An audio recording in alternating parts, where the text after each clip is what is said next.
Welcome back to the Free Speech Show. Tonight's topic, I'm Bill Bronner, and we have here the lovely Laurie Buckley, the real Steve Smith, Reverend Sandie Richards, and Matt Kirshen. And tonight's topic is, do you believe in magic? And one thing that I was raised to believe that there was some kind of magic. I was raised fundamentalist Christian Seventh-day Adventist, and we were forbidden to play with Ouija boards because that was inviting the devil right into the room with you, and the devil was then ready to take over your life, and you would die in a car crash at a young age. That you predicted yourself. Right, yeah, well, you were Ouija. Yeah. It's amazing how, like, one form of magic is willing to accept just another, just... They're somehow compatible, but they're not, and they know that that one's not right. And... That's why they wouldn't let Monopoly in Russia. Getting a little too close to the truth. Your rubles are worth crap. You know, and then, of course, they couldn't come up with the Jesus board. That's you know where? Really? I almost have some truck with a fundamentalist as opposed to people. Like my family were kind of Jewish, and I guess still are. Like I don't follow any of it at all. Bacon's nice, and you can butter in the house. Yeah, but I can almost understand. I think there's more logic, even though I think it's horribly flawed, in believing everything to such a literal fundamentalist extent than there is in sort of believing some of it and then not others. You think there's more harm, right? I don't think there's more harm in it. I think there's far less harm in it, but I think there's more logic behind it. My family would keep a kosher house, but then would eat non-kosher food outside. Right. And then they'd go even more bizarre because then we'd order in like non-kosher food and take it outside. We would eat it off paper plates and cover the table in newspaper to trick God,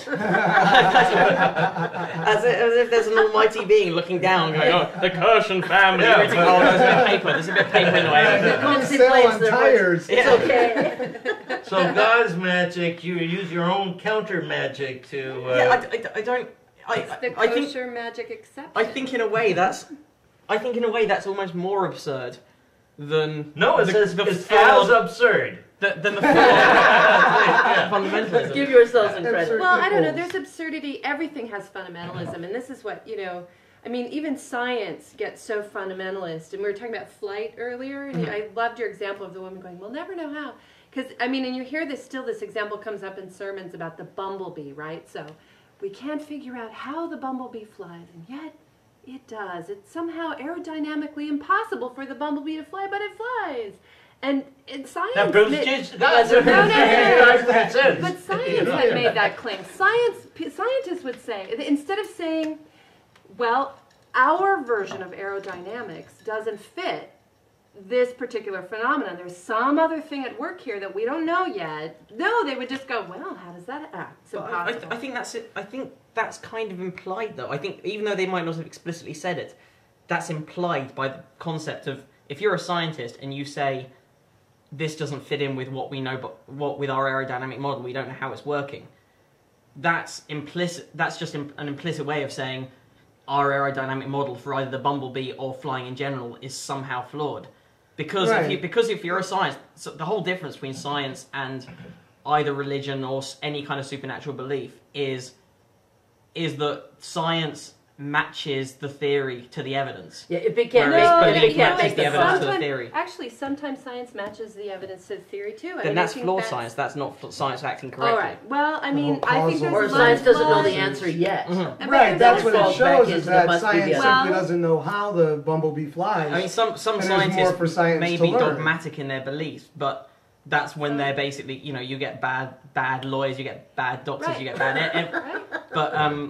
But science in general, in its purest theoretical form, should always be willing to throw out a theory, or at least throw out part of a theory, if new evidence comes in that doesn't. And I would say the same thing for religion. I mean, I think that's the issue. I think we're still the same human being, whether you're a if you're a scientist or you're a theologian or you're both, or whatever you are, you always have to have a little bit of doubt that maybe you always have to and say that's the it. thing, like, and it's not original at all. It's Bill Hicks's bit, which was probably someone else's bit, but the fundamentalists talk about, well, we know how old the Earth is because we go back to when Adam was, and Jesus says that Adam begat so and so and so and so. You add that up in 6,000 years, and how fucking scientific. But dinosaurs then. How do you explain that within the fundamentalist world of a 6,000? God created the world from water or whatever 6,000 years ago. Well, but dinosaurs, there was never. And Adam had a pet dinosaur. I don't want to confuse magic with religion either. Right. I think when you ask your question, do you believe in magic? It's not a litmus test about your feelings about religion necessarily. Well, I think that religion holds a was certain magic. amount. Well, it was magic from the beginning. It was from the guy who goes, look how stupid everyone in the village is. They're willing to believe anything I say. And then that's also politics. Politics. Yeah. But it's a lot easier. Well, leader, why should you be having sex with my daughter? There's a reason. God told me. It's easy.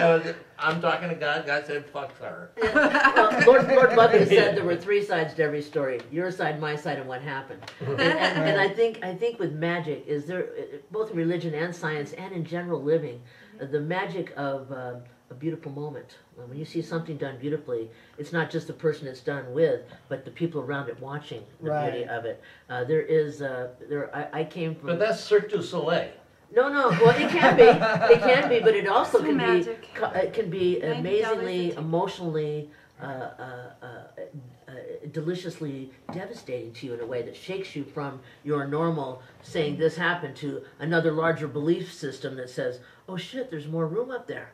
It transcends all the religions. Yeah, magic. I seen magic in people that were so amazing, and it wasn't because they pulled a rabbit out of their ass. It was because they just were, the way in which they handled, the way in which they spoke, this energy that was around them. There wasn't anything where you could just put a Geiger counter on and measure it. Maybe some Kirlian photography could see the pressure of the energy. Based upon that observation, did anyone have a magical moment in their life, something where you just go, I was there, history happened, or this thing, and it'd be like, I watched the Rat Pack. I was there. It was Sammy and Dean and the other day. I made it from La Cienega to La Brea, going down Pico without a single red light. I was in my office. My phone was going to be shut off in an hour. Client walked through and said, "Buckley, you need some money?" Yes, I do. Magic. Phone bill got paid. Magic. Serendipity stepped in many times in my life. That's happened. One of the things, though, that I think gets missed is that part of the wackiness of American fundamentalism is that it came out of a scientific kind of need. So rather than looking at these stories as kind of mythic in the big sense, not mythic like they're a lie, but mythic in that they're telling you something that's true in maybe a lot of different levels, to something that had to be scientifically proven and had to be kind of taken to, so that's sort of where it came from, all weird like that. Like, how do you know how many years everyone lived and how 6,000 years? There, it says it in the Bible. No, it doesn't. It doesn't. But if you're looking for your scientific proof. Well, or these people that are looking for Noah's Ark, thinking that if I find Noah's Ark, that will prove the Bible is true and that God is real and that Jesus is coming. Or nobody else is doing the job. I can make some extra scratch. People are going to keep the shovel. I have a game all my life, okay? They say, that boy's out there looking for the ship. Don't bug him. Give him some bread. Right. How about you, Matt? Well, I think when you mentioned the Noah's Ark thing, that's the difference in mentality. If someone were to discover Noah's Ark, that would instantly be held up as evidence supporting religion by them. Mm-hmm. Whereas anytime anyone discovers something that refutes their version of belief, then that gets rejected as, oh, you can't use scientific methods. It's an entirely one-way process. Yeah. Well, like the Dead Sea Scrolls, I know that when they were discovered, a lot of Christians thought that was like a letter from God to reaffirm their faith. And was it? Well, 50 years. It took 50 years for the Dead Sea Scrolls. But there's a lot of interesting stuff, but it's not. It's it's more complicated than that. The Dead Sea Scrolls are not. But Yeah, it wasn't like a little letter from God going, "Congratulations, you found it, and it's all true." It's a little more, and I think most things are a little more self-addressed stamped envelope. That's right. But there was a lot of away. mysticism in the time of Christ, wasn't there? There's always been a lot of, yes, but absolutely. Yeah. And if you went back to first century Christianity, I'm telling you, people are writing what they called prayers on little, amulets and putting them around their neck. And that, and why is that not as valid a prayer as when I go, "Please God, make that guy trip"? And why, when the voodoo doctor sticks the pin through the body, is that not as valid of a prayer? Or the lucky rock, Well, or valid to something who? that means I mean, something to yeah, you. exactly. I'm hoping that In your people will do mind that. is where the magic happens. But I think things that's also- happen that Things do. transcend Yeah. any conversation about religion. Right. The That's true. magical movement of finding love, for instance, that you guys said, or, any number of things. So, like I said, I don't think that, when I think of magic, I don't think of religion. It's not, a part of the conversation in my way of thinking it. Yeah, I So- guess I just think of, religion is so knit into who I am, I wouldn't think of it like, it's kind of like being white. I'm white, so I always think about it because I'm white. So. I think your So you're pretty much your stuck version on of religion. Jesus forever, huh? That's But pretty committed. how do you interpret the Bible, for example? How How do I, that's a how, great question, yeah. How literal is it? How much? What do you take? How do you believe the Bible was created? I think, it's a complicated thing. I think it's the story of people who were looking for their faith, and they wrote it down, and there's a lot of conflicting, somebody wrote it down, and somebody else had to rewrite it, because in those days they didn't have printers and computers and the internet, so they had to, copy it over by hand, and they were like, "Oh, no one's going to understand what that word means. I better put a little explanation in." And so just kind of, it evolved. But I think that, what my Old Testament teacher said, that it's sort of like, first, it's like that old Buddhist thing. First there's a mountain, then there's no mountain, then there is. So first you take it literally, and then you learn, it's not so literal, and you lose your faith. And then as you read it, you begin to see something deeper in it, something richer, something more holistic, and it's not about the literal meaning of the words. It's more about, here's a very human struggle of people looking for their faith. Throughout ages, it wanders throughout ages, and at a certain point, a bunch of people sat down and made some choices about what should be included as the Bible and what should be, included as something else, but not necessarily the Bible. And that's where the problems start. Huh? Well, I call it a nice Problems book for started- people that don't know how to behave. There's the book. If you don't know how to be nice to your brother, look it up, chapter, verse. But also, if you don't know how to discipline your slave. But there wasn't Or your wife. or your wife, wife, yeah. because women were the first How slaves. to Then it treat broke your down the gay color. son. That's right. Women had it first. Women. And- had Well, it. and of course, your people still have the Old Testament, right? Is that still They don't literal? I'm not entirely sure how it's treated. I think they spend a lot of time interpreting They do. and reinterpreting. That's what I love But about it. that's the thing. I think you can learn, you can gain things from the books of most religions, but you can also gain messages and inspiration from Peter Pan. Right. That doesn't mean Rocky Barry a story, prophet. No, Rudy. but we are people of story. Human beings love a good story, and we love a good story about magic most of all. And so, Well, but What's Pan for Shakespeare Jesus magical? Everybody wants a happy ending. But all of the beginning of religions, like if you go back to Jesus, is the stories of magic. He healed people. He fed 5,000 people from 2 loaves and 7 fishes. Moses parted the sea. Right, exactly. He had a staff that became a snake. And in Islam, there was stuff that happened that Muhammad did, and so if you want to start a religion now, you have to claim to have some mystical power, or else no one really gives a shit. Or, I was raised Seventh-day Adventist, and they had their own prophet, and she did her magic tricks. She would.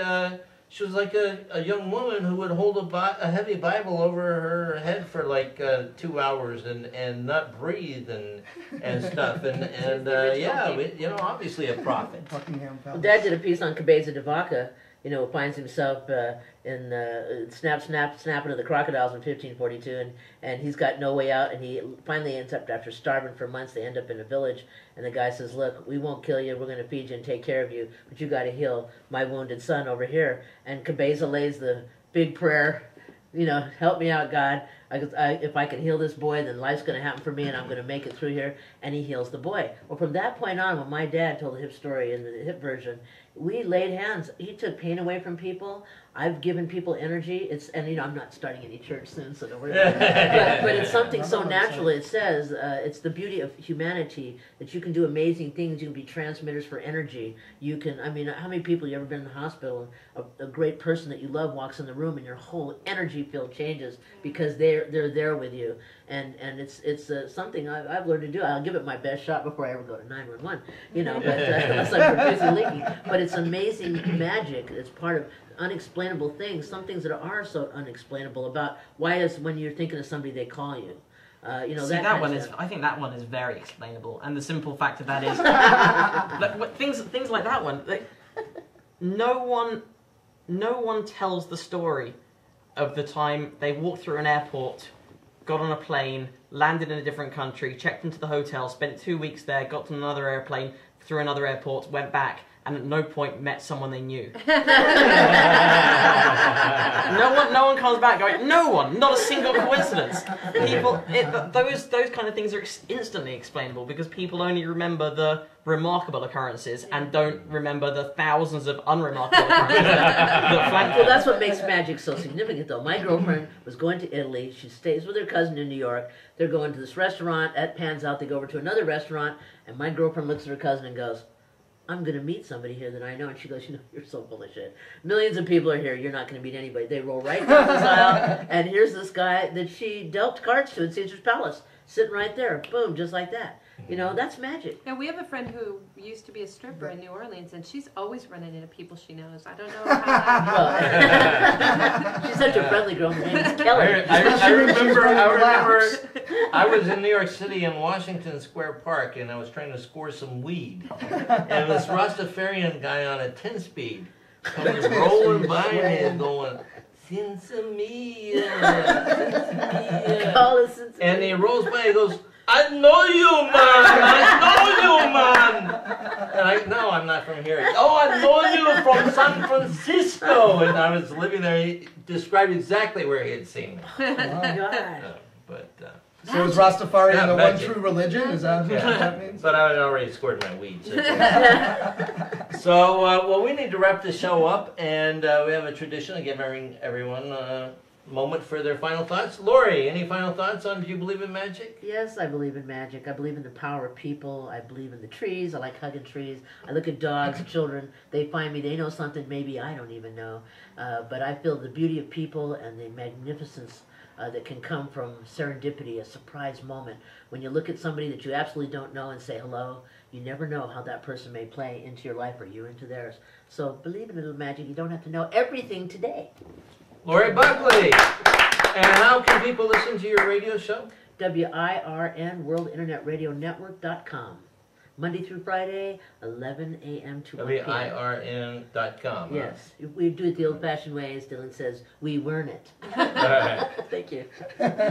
Real Steve, any final thoughts? Yeah, I think that magic is going to be found within you. It's going to be found inside you, and you just got to keep looking for it. Like you were saying with the example, even if you can't explain it, those times that you say, I'm going to meet somebody, those times that it doesn't happen, means that when you do meet somebody that or run into somebody or someone saves your situation or what have you, you found magic that time because you were searching for it. So you got to keep looking for it to find it. As we get older, it doesn't reveal itself as readily, and that's our challenge. We just got to go for it and believe that it's out there somewhere. RealSteveSmith.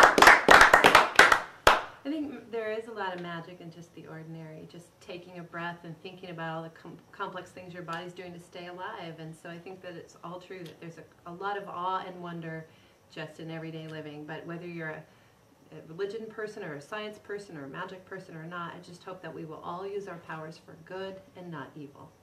Right. Reverend Sandie Richards, bloodshotcafe.com.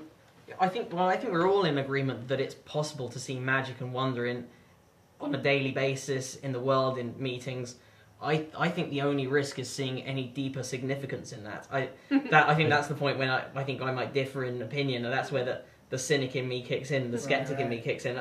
I don't think there's anything wrong with it. I think it's it's far more wondrous when you can take the thing apart and see how it works, and you can see the mechanism behind it, or even realize that you can't see the mechanism behind it and don't know how it works, but know that it does work somehow. You just haven't worked it out yet. Nice. I don't think there's anything wrong with that, and I think that's a far healthier way to live. That's cool. Matt Kirshen. And for me, you know what? The kind of magic I want to see is the kind of magic where David Copperfield strikes George Bush with lightning. The kind of after he's found innocent of rape. Yeah, where where Dick Cheney and George Bush, thousands of miles away, simultaneously drop dead. That would be magical. And a heart attack, though. Yes. However, I'm like, are they coming in? Not Al Qaeda magic. But real magic. And I would say tune in next week, and it's going to be another great show, and I have no idea what it's going to be about. But thanks for tuning into this one. It was a lot of fun. Good work, guys. All right.